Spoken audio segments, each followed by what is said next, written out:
हरे कृष्ण श्री वृंदावन धाम की जय। तो बेसिकली हम लोग पढ़ रहे थे किस प्रकार से भगवान वराह ने हिरण्याक्ष का वध कर दिया। अब जो भी इस कथा को सुनता है उसको क्या फल प्राप्त होता है ना। भगवान के विषय में अगर हम कुछ भी करते हैं तो भगवान इतने कृपा करते हैं। तो अगर कोई ये हिरण्याक्ष और अपना वराह देव की कथा सुनता है तो उसको क्या फल प्राप्त होता है, आगे सुनते हैं हम लोग।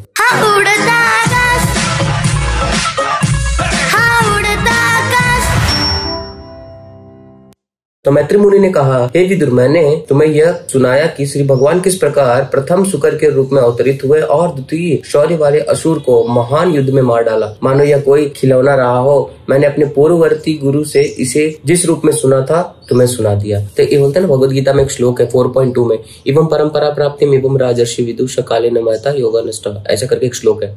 तो बताते हैं कि जितनी भी चीजें है ना, अगर परंपरा से प्राप्त हो रही है तो वहीं से हमें सुनना चाहिए। ऐसे कोई भी उठ के नेहरू खत्ता पैरू नहीं सुनना चाहिए। परंपरा से अगर प्राप्त हो रही है, अगर वो संप्रदाय में है तो ही हमें सुनना चाहिए। यहाँ पे बोलते हैं कि जैसा मैंने अपने गुरु से सुना था वैसे ही मैंने आपको सुना है, एज इट इज। श्री शुक गोस्वामी ने आगे कहा, हे शौनक, मेरे प्रिय ब्राह्मण, श्री भगवान के महान भक्त विदुर का कौशारव श्री मैत्रेय मुनि के अधिकारिक स्रोत से पूर्ण पुरुषोत्तम भगवान की लीलाओं का वर्णन सुनकर दिव्य आनंद प्राप्त हुआ और अत्यंत प्रसन्न हुए। मनुष्य चाहे तो अमर यश वाले भगवान के कार्यकलापों को सुनकर भी आनंद उठा सकता है, फिर श्री वत्सधारी श्री भगवान की लीलाओं का श्रवण तो क्या ही किया जाए। वाह, वह गजराज जिस पर मगरमच्छ ने आक्रमण किया था और जिसने श्री भगवान के चरण कमलों का ध्यान किया, उसे तुरंत बचाया गया। उस समय उसके साथ की हथनियां चिंगाड़ रही थी, किंतु श्री भगवान को आसन्न संकट में से उनको शीघ्र बचा लिया। ऐसा कौन कृतज्ञ जीव होगा जो श्री भगवान जैसे परम स्वामी की प्रेममय सेवा नहीं करना चाहेगा। वे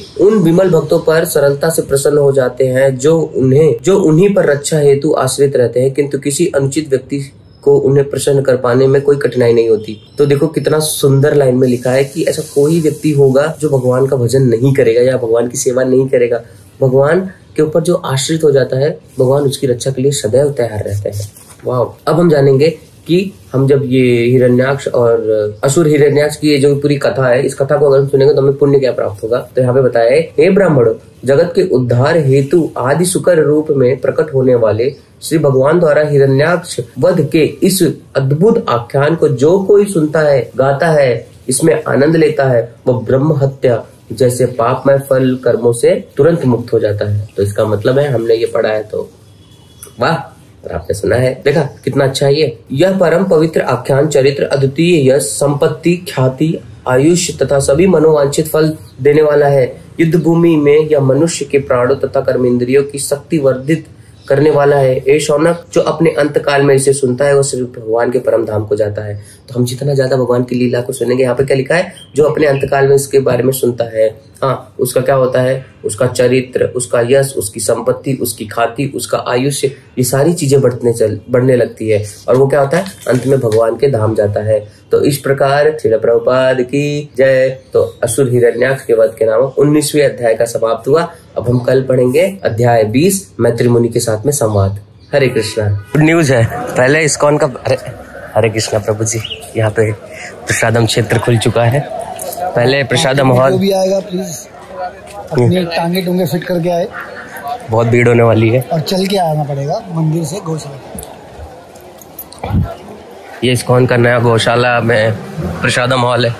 हरे कृष्णा। अच्छा यार, कितने लोग आ जाएंगे। हरे कृष्णा प्रभु जी, दंडवत। मेरे दर्शन हो गए, भाग्यशाली हो आप। काफी लोग बैठ जाएंगे यार नया गौशाला में।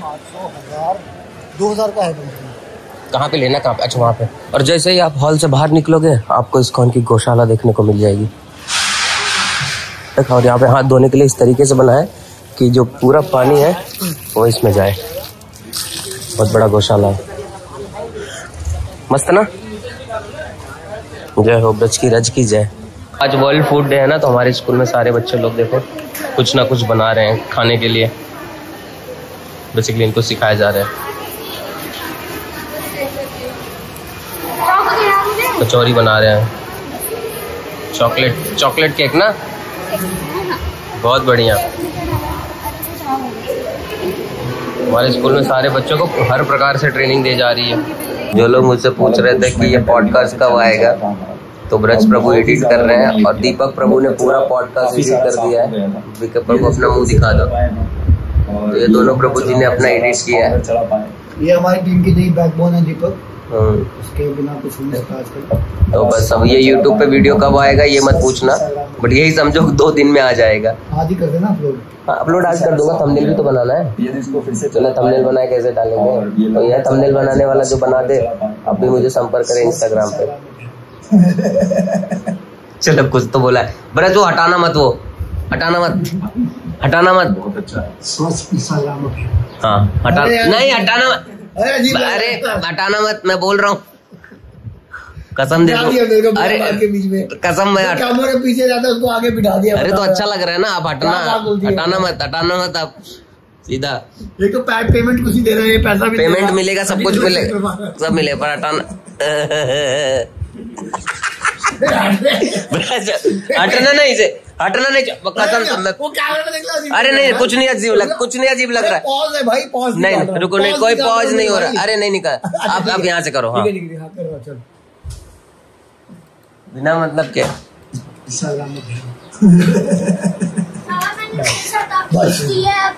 हाँ अब ठीक है, हटना नहीं चाहिए वो पार्ट। कृष्णा तो यार वृंदावन का क्या सुंदर मौसम बन गया है। मतलब आप देखोगे ऐसा लग रहा है जैसे वर्षा होने वाली है एकदम तगड़े की। और अभी हम लोग जा रहे हैं। दीपक प्रभु जी ने वो अपना प्रतीक प्रभु का पूरा पॉडकास्ट इन्होंने एडिट किया है। एक पिज्जा में इसको मैं एक पिज्जा में मंडोली कर रहा हूँ। अभी इतना बजट नहीं है पिज्जा, अभी पैसा ही कहाँ आता है भाई। पर्सनल एडिटर रखें तो पर्सनल एडिटर रखने का पैसा नहीं है भाई, कितना महंगा लगता है।